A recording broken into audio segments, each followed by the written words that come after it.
Last भिडियोमा हामीले कुरा गर्यौं गोल सेटिङको बारेमा, जसले हामीलाई एउटा डाइरेक्सन दिन्छ र हामीलाई एक्सन लिनलाई मोटिभेट गर्छ।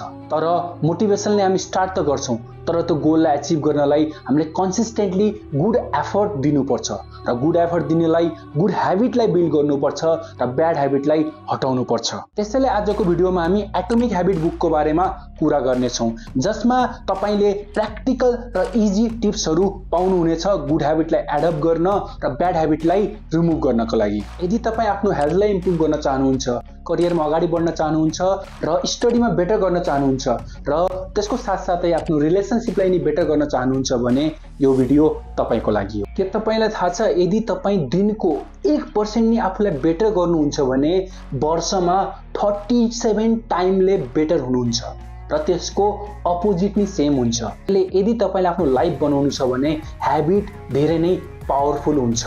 एटोमिक ह्याबिटका अथर जेम्स क्लियर आफ्नो यो बुकमा यो भन्छन् कि हरेक ह्याबिट एउटा साइकल फलो गर्छ, जसमा फर्स्ट स्टेप हो क्यू, जोले ट्रिगर गर्छ, सेकेन्ड हो क्रेभिङ, जहाँ हामीलाई डिजायर हुन्छ, थर्ड हो रेस्पोन्स, जहाँ हामी एक्सन लिन्छौँ, र फोर्थ हो रिवार्ड, जसले हामीलाई बेनिफिट दिन्छ।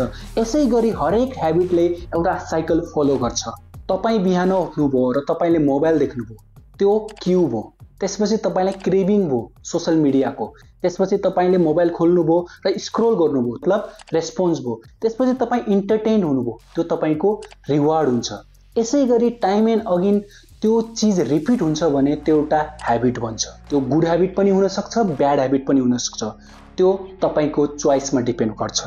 Okay, now let's know 4 law that can help you to build good habits. Law number 1, make it obvious. आफ्नो ह्याबिटको क्यूलाई क्लियर बनाउनुहोस्। यदि तपाईले बुक पढ्नु छ भने पिलोमा बुक राख्नुहोस् र यदि तपाईलाई पानी पिउनु छ भने आफ्नो टेबलमा पानी राख्नुहोस्। यदि तपाईले आफ्नो क्यूलाई obvious बनाउनु भयो भने धेरै चान्स हुन्छ कि तपाई त्यो एक्सन लिनुहुन्छ। यसको लागि तपाई ह्याबिट स्ट्याकिङ युज गर्न सक्नुहुन्छ, जस्तै कि केही ह्याबिट गरिसकेपछि त्यो गर्छु। फर इक्जाम्पल, म बिहान उठेर ब्रस गरिसकेपछि 5 मिनट मेडिटेसन गर्छु। मैले नि यही ट्रिक युज गरेको थिएँ मलाई यो एटोमिक ह्याबिट बुकलाई पढेर खतम गर्नलाई। मैले के गर्थेँ, म बिहान उठ्थेँ, ब्रुस गर्थेँ, मुख धुन्थेँ, त्यसपछि 5 मिनट मेडिटेसन गरिसकेपछि मैले आफ्नो यो सेट गरेको थिएँ कि 15 मिनट बुक पढ्छु। यसको दोस्रो तरिका हो आफ्नो इन्भाइरोमेन्टलाई डिजाइन गर्नुहोस्। मतलब कि यदि तपाईलाई हेल्दी हुनु छ भने आफ्नो रिचमा फल फ्रुट राख्नुहोस्। यदि तपाईले आफ्नो क्यूलाई, आफ्नो ट्रिगरलाई obvious बनाउनु भयो भने हजुरलाई गुड ह्याबिट धेरै हार्ड लाग्दैन। ल नम्बर 2, मेक इट एट्र्याक्टिभ। आफ्नो गुड ह्याबिटलाई इन्जोयबल बनाउनुहोस्। फर इक्जाम्पल, तपाई यो भन्न सक्नुहुन्छ कि म आफ्नो फेभरेट गाना त्यति बेला मात्र गर्छु जब म एक्सरसाइज गर्छु। त्यसपछि तपाईको एक्सरसाइज तपाईलाई इन्जोयबल लाग्छ। सेकेन्ड तरिका, युज टेम्पटेसन ब्लेन्डिङ। मतलब कि something I want to do र something I need to do लाई लिङ्क गर्नुहोस्। फर इक्जाम्पल, तपाईँ यो भन्न सक्नुहुनेछ कि म एउटा युट्युब भिडियो हेर्नेछु या नेटफ्लिक्स सिरिज हेर्नेछु, तर आफ्नो एसाइनमेन्ट कम्प्लिट गरेपछि मात्र। यसपछि तपाईलाई एउटा मोटिभेसन आउँछ कि मलाई एसाइनमेन्ट कम्प्लिट गर्नु छ in order to watch a Netflix series. त्यसले गर्दा तपाईलाई एसाइनमेन्ट गर्नु प्लेजेबल लाग्नेछ। र लास्ट तरिका हो surround yourself with right people. मैले योभन्दा अगाडि पनि भने कि इन्भाइरोमेन्ट धेरै नै इम्पोर्टेन्ट रोल प्ले गर्छ तपाईको ह्याबिट बिल्डिङमा। यदि तपाईको साथी मोटिभेटेड छ, जिम गर्छ, सही ह्याबिट गर्छ भने तपाईलाई पनि एउटा इन्स्पिरेसन मिल्छ, म त्यो एक्सन लिन सक्छु। त्यसपछि तपाई पनि त्यो एक्सन लिनुहुनेछ। ल number 3, make it easy.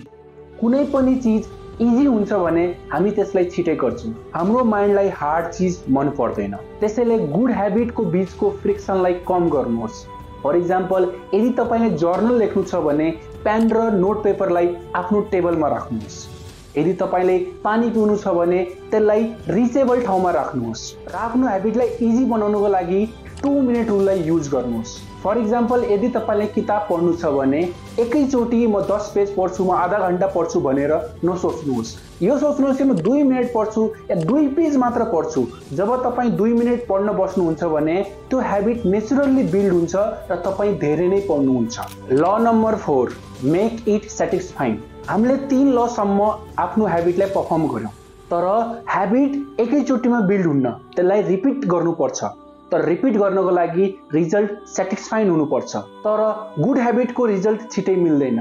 Bad ह्याबिटमा तपाईलाई छिटै प्लेजर मिल्छ भने गुड ह्याबिटमा प्लेजर मिल्न टाइम लाग्छ। त्यसैले हरेक गुड ह्याबिटलाई सेलिब्रेट गर्नुहोस् सानो सानो विनमा। कुनै पनि टास्कलाई कम्प्लिट गर्ने बित्तिकै आफूलाई एउटा इमिडिएट ट्रिट गर्नुहोस्। फर इक्जाम्पल, यदि तपाईले 7 दिनसम्म वर्कआउट गर्नुभयो भने आफूलाई एउटा हेल्दी स्मुदीले ट्रिट गर्नुहोस्। र गुड ह्याबिट बनाउनलाई मोमेन्टमलाई मेन्टेन गर्नुहोस्। एक दिन मिस भयो केही फरक पर्दैन, तर नेक्स्ट डे मिस नगर्नुहोस्।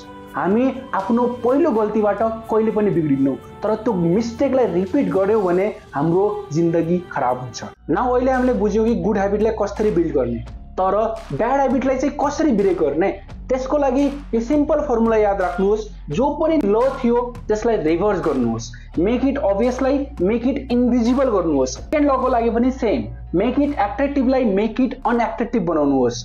ल नम्बर 3 को लागि मेक इट इजीलाई मेक इट डिफिकल्ट, र ल नम्बर 4 मेक इट सेटिस्फाइङलाई मेक इट अनसेटिस्फाइङ बनाउनुहोस्। फाइनली गोल भन्दा इम्पोर्टेन्ट यो हो कि तपाईं डिसाइड गर्नुहोस् तपाईलाई के बन्नु छ। For example, I want to lose वेटको ठाउँमा यो भन्नुहोस् I am a healthy person, र I want to write a बुकको ठाउँमा यो भन्नुहोस् आई एम अ राइटर। त्यसैले focus on your identity, not just a goal.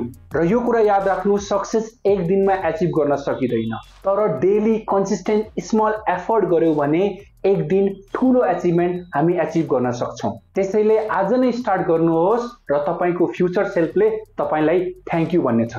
र यदि यो भिडियो तपाईलाई हेल्पफुल लागेमा भिडियोलाई लाइक गरेर च्यानललाई सब्स्क्राइब गर्न नबिर्सिनु होला, र कमेन्टमा भन्नुहोस् तपाई कुन ह्याबिटलाई आजदेखि नै स्टार्ट गर्न सुरु गर्नुहुनेछ। यदि तपाईलाई गोल सेटिङको बारेमा जान्नु छ भने यो भिडियो हेर्नुहोस्। Thanks for watching.